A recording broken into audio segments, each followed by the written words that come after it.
toutes les femmes aiment donc, veulent avoir un gars qui a un peu. Toutes. Il n'y a aucun qui aime, qui veut le gars qui est pauvre. Tu subis le gars qui est pauvre en espérant qu'il ait demain un peu. Sauf qu'il y a une question que vous ne vous posez jamais. Les hommes que vous voyez aujourd'hui qui ont un peu, est-ce que vous avez ce qu'il faut pour vous regarder? Si vous étiez la sœur de celui qui a un peu, est-ce que vous allez conseiller à votre frère qui a un peu de vous regarder? Bien évidemment. Non, vous parlez seulement comme ça. C'est vrai. Parce que vous qui voulez les hommes qui avaient un peu, vous êtes des... Quel est le mot le moins méchant? Vous êtes des pestes pour vos belles-sœurs. C'est l'inverse. Non, non, non, non, non, non, non, non, non. Vous croyez que tous les hommes savent ça, parce que c'est comme ça qu'on grandit, que tu ne peux pas avoir une femme et la laisser avec tes belles-sœurs, tes sœurs. Ça ne marche pas. Il faut qu'il y ait la distance. C'est automatique. C'est automatique. Si dans ma maison, si qui est fermée là, il y avait mes soeurs là, le mariage serait déjà fini. Si on vous laisse avec votre belle-sœur là à la maison, vous allez seulement voir ce qu'elle ne fait pas bien. Oh, pourquoi elle fait d'abord? C'est moi qui ai parlé. Elle vient d'abord faire quoi avec le manteau à la maison. Vraiment, mon frère, c'est pour ça que tu as vu. Tu n'as pas la tache qui est là au pied. Car vraiment, c'est pas bien. Oh, elle prépare. Donc, vous allez voir tout ce qu'elle fait qui n'est pas bien. Elle ne prépare pas bien, elle n'est pas propre. Vous allez tout voir. Et si malchance, elle reçoit un coup de fil quand ton frère n'est pas là, c'est fini. C'est comme ça que toutes les femmes sont. C'est-à-dire que, veut ou pas.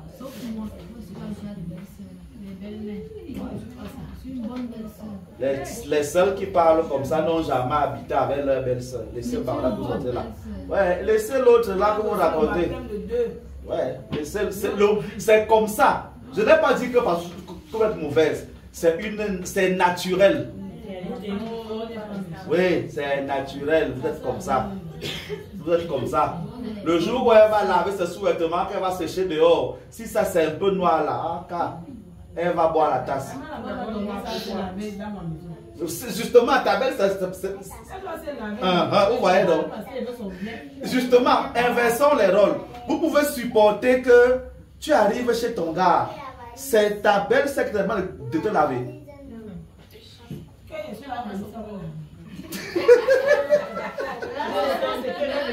Vous voyez comment c'est compliqué?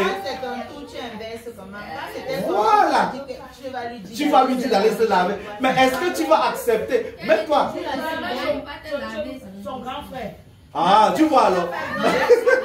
Vous voyez comment c'est compliqué? Je vous mets ça devant les yeux. Je vous mets ça devant les yeux pour que...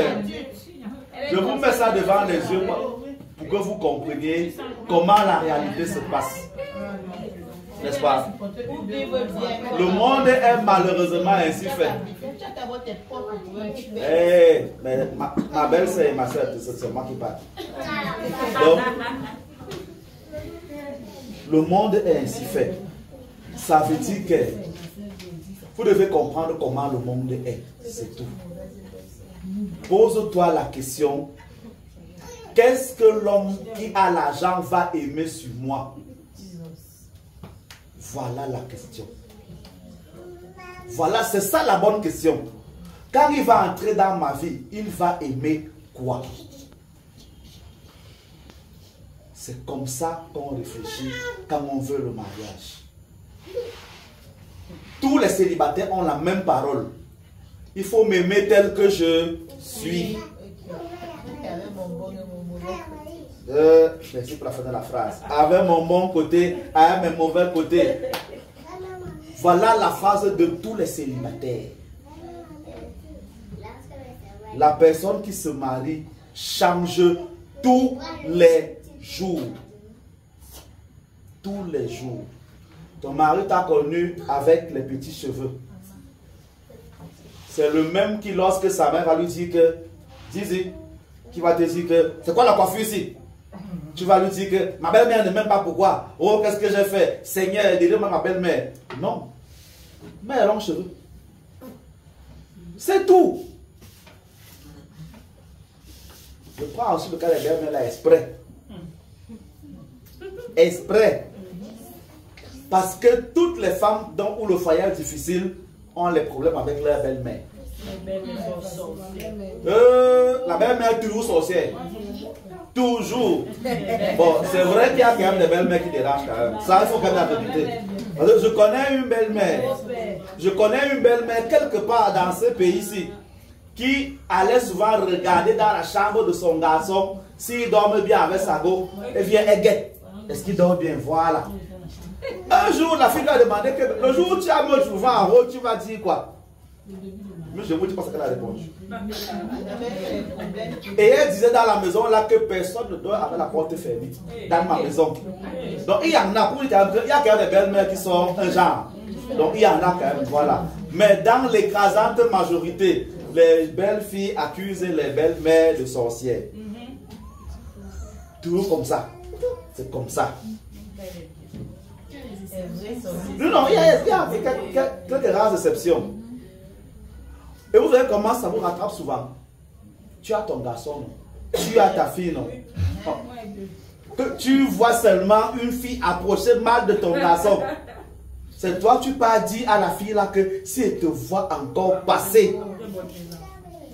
Pardon, mon garçon c'est pour épouser les blanches. Pardon, passe. Ou bien ma fille c'est pour les blancs. Donc, vous êtes des pestes pour vos futurs beaux-fils. Si ça dépendait que de beaucoup de femmes là, leurs garçons et leurs filles allaient se marier à 30 ans étant vierges. Pendant qu'elles-mêmes, elles ont attrapé le gars d'autrui à moins de 30 ans, ils n'étaient plus vierges. C'est ça le problème. C'est-à-dire que, et je donne les cas ici pour que vous compreniez les axes de changement. J'ai parlé de relations entre les belles-sœurs, n'est-ce pas?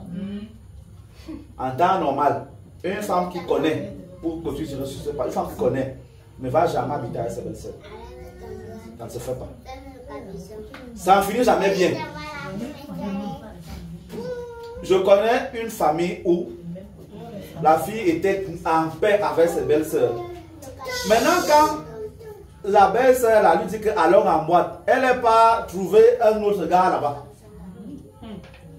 C'est automatique que les hommes ne marchent jamais seuls. N'est-ce pas? Tu prends la go de ton frère, tu l'amènes en boîte.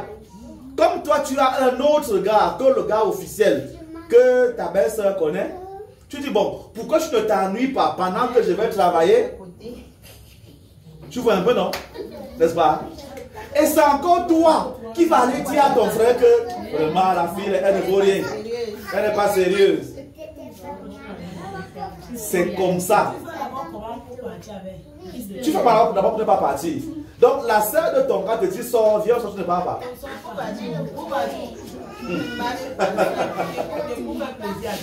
Justement, pour faire plaisir à ton frère, à ton gars. C'est même ton gars qui va dire à ta belle-sœur que maintenant en temps sortir. C'est comme ça. On ne veut pas copine avec la belle-sœur. Voilà, au moins ça vous avez compris. Donc, restez, il faut une distance de sécurité entre vous et vos belles-sœurs. Et entre vous-même et les femmes de vos frères. Vous n'êtes pas les époux les épouses de vos frères. C'est ça qui est important. J'ai demandé à une de mes sœurs que je monte sur ma femme, je monterai sur toi. Moi, il parle de ma vie. Parce que là, au moins, je ne me cache pas. Quand on m'a ordonné prêtre, mes belles se sont fâchées contre moi. Que pourquoi tu confies la nourriture à ta femme et à sa famille, alors que nous sommes là? J'ai posé la question à une qui était et est encore célibataire aujourd'hui. Je lui ai demandé que lorsque ton gars a la fête qui prépare, je n'ai même pas fini de parler, mais c'est moi, non? Voilà. Donc quand c'est chez ton gars, c'est toi qui prépares. Mais quand c'est chez ton frère, c'est encore toi qui prépares. Et c'est selon, et j'ai vécu ça ici à la maison, c'est l'argent de mon frère. C'est souvent donc ce que les célibataires font. N'est-ce pas? Donc, ne sois pas trop collé avec les sœurs de ton gars. Ne sois pas non plus aussi méchante avec la go de ton frère. C'est comme ça. Voilà comment la vie est. Tu ne peux pas vouloir qu'on t'aime là-bas, alors que tu n'aimes pas. C'est pour ça que dans ma prière, je dis toujours que si c'est toi qui dérange, parce que là-bas tu demandes que tu as vaincre l'adversaire, non? Si tu es aussi l'adversaire ailleurs, tu seras aussi vaincu. Parce qu'elle va aussi aller prier chez un ganga fort comme moi. Il y a donc beaucoup de célibats à cause de ça. Parce que vous dérangez la go d'autrui. Elle passe là avec le mal retombe sur celui qui a fait le mal. Tu deviens donc célibataire endurci.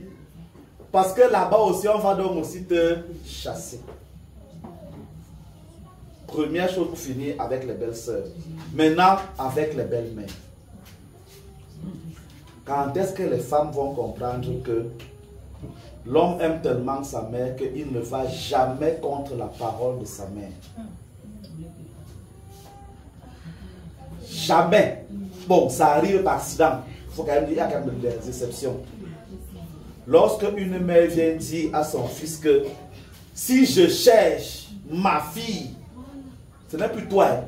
Si je cherche ma fille, tu vas voir. Même si l'homme ne t'aime pas, tu vas t'épouser. Parce que la mère a parlé. Je connais un mariage où le gars s'est gâté avec sa mère et ses enfants. Ils sont pas avec la mère de son enfant. Elle est partie faire sa vie. Quand ça cuit sur elle là-bas, oh, elle était restée pote avec la belle-mère. Quand elle a rêvé que, comme ma part est finie, j'ai encore mon gars là-bas, elle est partie pleurer chez la belle-mère. La belle-mère l'a pris par la main, que viens, on part. Elle est arrivée chez le gars en question. Le gars était au salon, avec sa coco sur les genoux. Elle est arrivée au salon. Elle a fait asseoir la fille là, en lui disant, tu es chez toi. Elle est sortie. Elle n'a rien dit à son fils et à sa go. Tu es chez toi, elle est sortie. Je vous laisse imaginer ce qui s'est passé après. À l'heure où je parle, il est marié avec la fille que sa mère a laissée à la maison. Ce n'est pas un débat. Ce n'est pas un débat. C'est comme ça. C'est comme ça. Quand est-ce que vous allez le comprendre? On ne fait pas la guerre avec la belle-mère. On ne fait pas la guerre avec elle.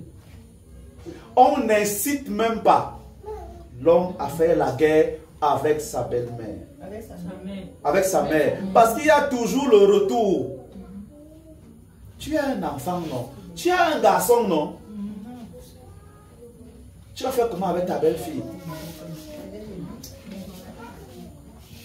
Il m'a raconté une fois que sa propre mère est venue enlever les toiles d'araignée dans sa maison. Il s'est fâché. Que tu viens montrer à ma femme qu'elle est sale. Va enlever les toiles d'araignée chez ton mari. Laisse ma part de maison tranquille. On ne fait pas la guerre avec la belle-mère. Sur le plan mystique, quand la mère n'est pas d'accord pour un mariage, on n'entre pas dans la maison là. Il n'y a pas de réflexion. Tu te rends après un mois que la mère de ton gars dit que je ne te veux pas comme femme. Quitte, tu pars. On n'entre pas en guerre avec la belle-mère. On ne part pas en mariage si ta mère n'est pas d'accord. Ta mère te dit que je ne veux pas le mariage là. Quitte là-bas, tu pars. Ça produit toujours une chose. Les difficultés d'accouchement. Les césariennes. Ou alors les morts de suite d'accouchement difficiles. Même sans sorcellerie. Même sans sorcellerie. C'est pas, elle n'a pas besoin d'être sorcière. Et elles ont toujours la même parole. Si l'homme là, si ton mari est passé ici dans mon ventre, je vais voir. Dès qu'elle a déjà dit ça, c'est fini. On n'entre pas en guerre avec la belle-mère. Ça ne marche pas comme ça. Si tu as l'impression qu'elle ne t'aime pas, quitte le foyer, là tu pars. Si ça ne te frappe pas, ça va frapper les enfants que vous aurez. Ça ne se négocie pas. Ça ne se négocie pas. Parce que tu as sur ton gars le pouvoir des fesses. Il faut dire ce qui est vrai. Tu as sur ton gars le pouvoir des fesses. Donc ton gars va toujours parler pour toi devant sa mère. Oui, maman comprend là, non. Elle est comme ça, elle est comme ça, elle est comme ça. Toujours. La mère dit que je ne veux pas la fille ici. Dès qu'elle a dit ça, porte tes pieds, tu pars. Ça ne se négocie pas. Comprenez-le, il n'y a pas que négocier. Non. C'est le garçon qui part négocier une fois. S'il a déjà dit, si ça n'a pas donné avec sa mère, laisse. Vous aussi. Parce que beaucoup l'ont dit, les garçons en âge de se marier, en âge de chercher les femmes. Étudiez donc vos belles filles. Si ça ne marche pas, parlez aussi. Parce que c'est votre devoir de veiller qu'une sorcière ne même pas entrer chez vous. De la même manière aussi que la mère là veille que tu ne sois pas une sorcière qui est dans sa maison. L'autre là, il n'y a pas de négociation. Je ne sais pas, comprenez-le. Je peux le dire 1000 fois. Beaucoup de vos malheurs ou de malheurs de mariage sont arrivés parce qu'une fille a signé que, comme l'autre a chanté, je m'en fous des belles mères. Ok, Nayo. C'est ça le problème. On ne bagarre pas avec l'autre là. C'est comme ça. Bon, une dernière chose. J'ai causé avec une dame, je ne sais pas si elle est venue. C'est compliqué à voir maintenant. Elle m'a dit que j'étais son frère ou son enfant, je ne sais plus. Avec presque 30 ans, elle était encore puceau.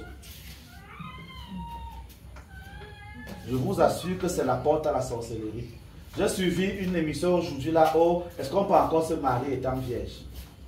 Je vous dis cash. N'est-ce pas? Mon garçon m'a même une fille qui veut épouser. Elle est vierge, je dis non. Moi, Mendek, fils de Foudébé, de mon Dieu. Moi. Pour vous, je ne connais pas. Mais moi. Je dis ça, c'est moi. Hein. Pour vous là. Car marier vos enfants étant vierge, c'est pour vous là-bas. Je finis d'abord la règle. Je ne peux pas aussi accepter que ma fille aille être le tout premier gars de quelqu'un pour l'épouser. Je refuse. Je refuse. Je refuse. Je refuse l'histoire là. Parce que, laissez-moi vos choses là que les églises réveillées vous ont enseigné que on découvre la femme ou l'homme après le mariage. Zéro. J'ai dit zéro. Quand moi je célèbre les fiançailles, quand moi je guide un couple pour le mariage, la première question que je pose à l'homme devant la femme, elle fait bien. Demande à l'homme qu'elle fait bien. Elle me dit je ne connais pas. Ma fille, il fait bien. Non. Dehors. Non. Parce que c'est avant là, justement, qu'il faut apprendre comment bénir son compagnon. Oh, personne de toi. C'est le principe. Parce qu'il faut tester avant pour savoir si les totems marchent ensemble. Ça c'est dans le village, mais la tradition mystique c'est il faut savoir si les totems marchent ensemble. Comment on connaît les totems? Je donne une information pour que vous compreniez. Il y a un type d'homme qui n'atteint pas son orgasme s'il n'est pas en haut. N'est-ce pas? Ça veut dire que c'est un lion. C'est un conquérant, c'est un bagarreur. S'il tombe sur une femme qui n'atteint pas sa part d'orgasme quand elle est en bas, le mariage est gâté. Parce que les deux sont des commandants. Aussi simple que ça. Pas de souvent chercher loin. Ils ont deux totems qui combattent. Ils n'iront jamais bien ensemble. C'est comme ça. Quand vous regardez, vous les femmes, vous atteignez votre orgasme où? C'est impossible. C'est impossible, ça ne dépend pas. C'est-à-dire que vous n'avez jamais atteint l'orgasme. Comment ça? C'est-à-dire que vous n'avez jamais atteint l'orgasme. C'est même pas forcément une question de position. Il y a aussi question de ce qu'on te fait. C'est ça que dit que ça veut dire que vous n'avez jamais joui. Comment ça? Je vous dis la vérité. Là, c'est les fantasmes que vous avez en regardant Balthazar. C'est tout. Sur le plan, attendez un peu. Comprenez? Moi, je suis sur le plan mystique. Je ne suis pas sur le plan physique. Il faut qu'on s'entende bien, n'est-ce pas? Sur le plan mystique, regardez. Nous tous, les médiums, avant de prier, on a des choses à faire, non? On allume d'abord l'encens, après on allume la bougie, après on fait ceci. Vous êtes en train de dire que je peux faire tout ça sans allumer ça, n'est-ce pas? Vous êtes en train de dire que je peux réussir à faire mon rituel de délivrance sans bougie, sans encens, sans ceci, n'est-ce pas? C'est pour ça que les gens meurent tous les jours. Pourquoi on vous demande l'argent quand on demande à travailler sur vous? C'est pour nous protéger, non? Je ne peux pas donc engager la guerre contre un démon sans protection. Moi, je suis mort. Vous comprenez? Si ça marche une fois, ça ne va pas marcher tout le temps. Maintenant, je descends donc sur le plan physique, n'est-ce pas? L'autre a dit que ça dépend de ce qu'on fait. Si c'était le cas, ça veut dire que s'il fait la même chose 20 fois, tu vas atteindre l'orgasme 20 fois. Vrai ou faux? C'est impossible, justement. Parce qu'il y a donc des jours où il va refaire ça. Tu ne vas pas atteindre. C'est comme ça. C'est comme ça. C'est plus une question de fatigue. C'est mystique.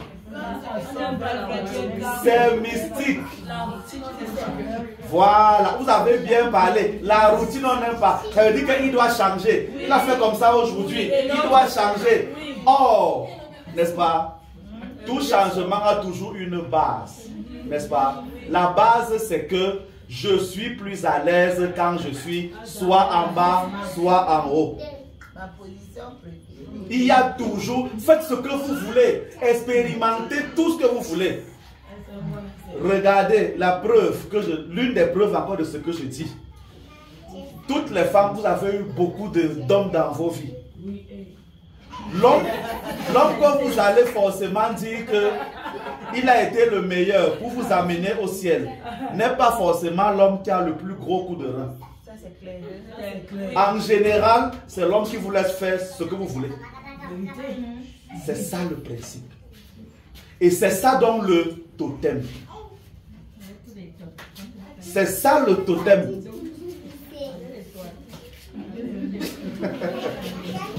C'est ça dans le totem.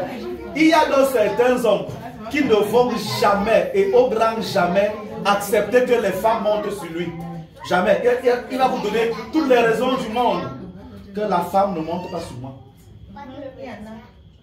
Il faut donc qu'il y ait la complicité des totems là, d'abord dans la chambre, pour que le mariage avance. Si c'est que tu n'as jamais donc découvert le totem qui est en face de toi, tu vas découvrir dans la chambre qu'elle est calme comme ça à l'église. Ma soeur, oh Jésus-Christ, amen.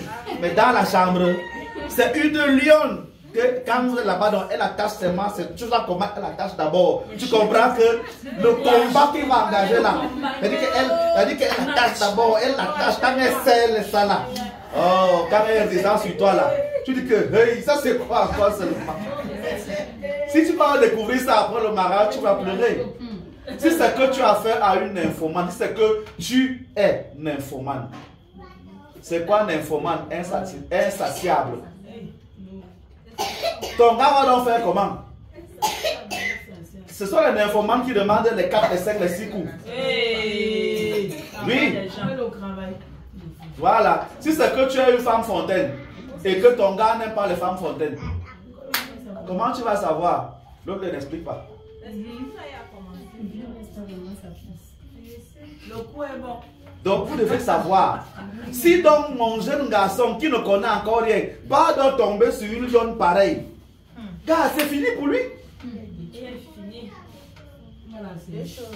C'est ça le problème. Il faut donc expérimenter ça avant. C'est important. Il faut expérimenter ça avant. C'est le principe. C'est pour ça que quand je parle comme ça pour que l'année prochaine tu changes. Je ne dis pas ça parce que je veux vous faire plaisir à l'oreille. Non. Quand 2025 va se lever, deviens une nouvelle personne.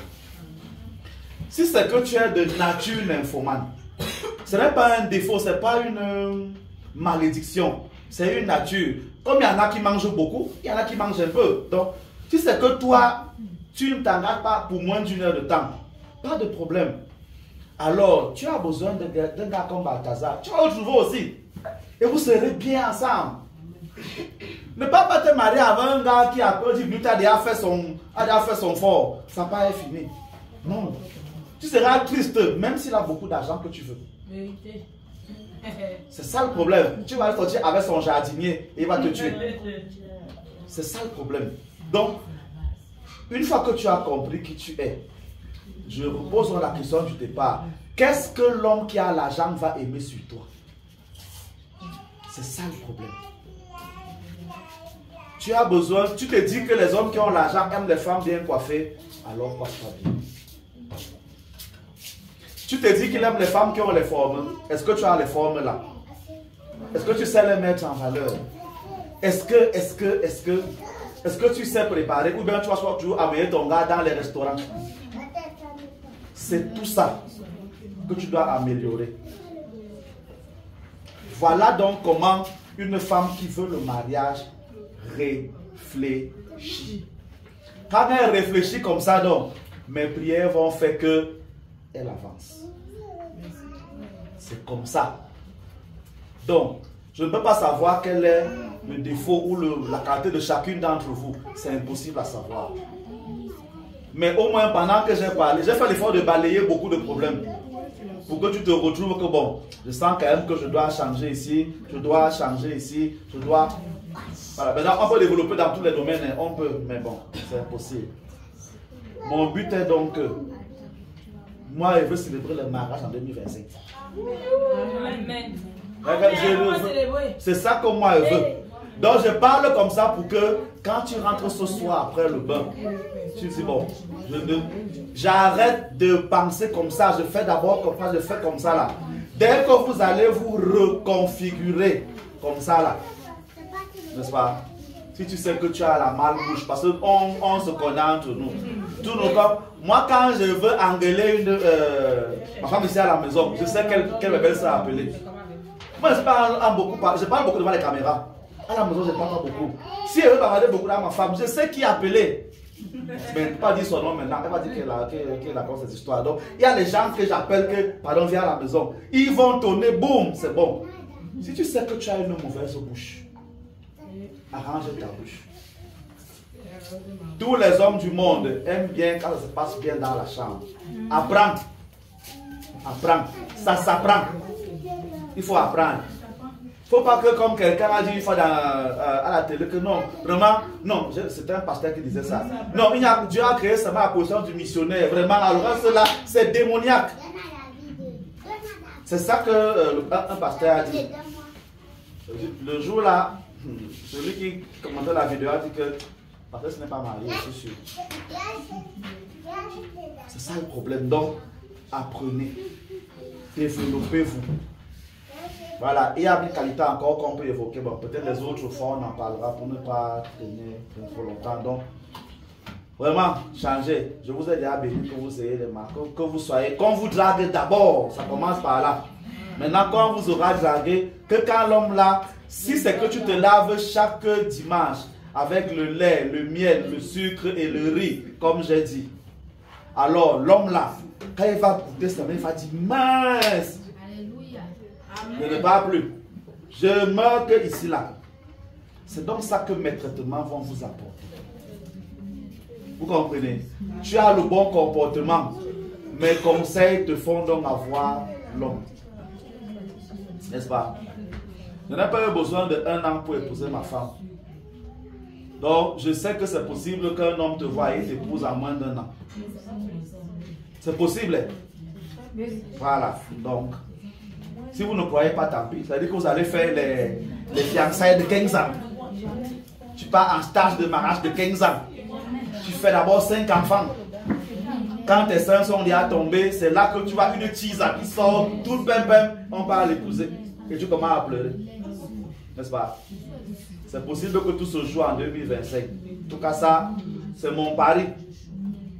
Donc, si parmi vous que je reconnais d'abord là, quelqu'un vient me dire en fin 2025 que personne ne me drague, sors, va prier ailleurs. C'est-à-dire que si après tout ce que j'ai dit là, tu réussis à me dire dans un an que personne ne te drague, sors, va prier ailleurs, ça ne pas bon pour toi. Va ailleurs, pas. Vraiment. Voilà. S'il y a des questions, je les prends avant qu'on engage les bains à 30.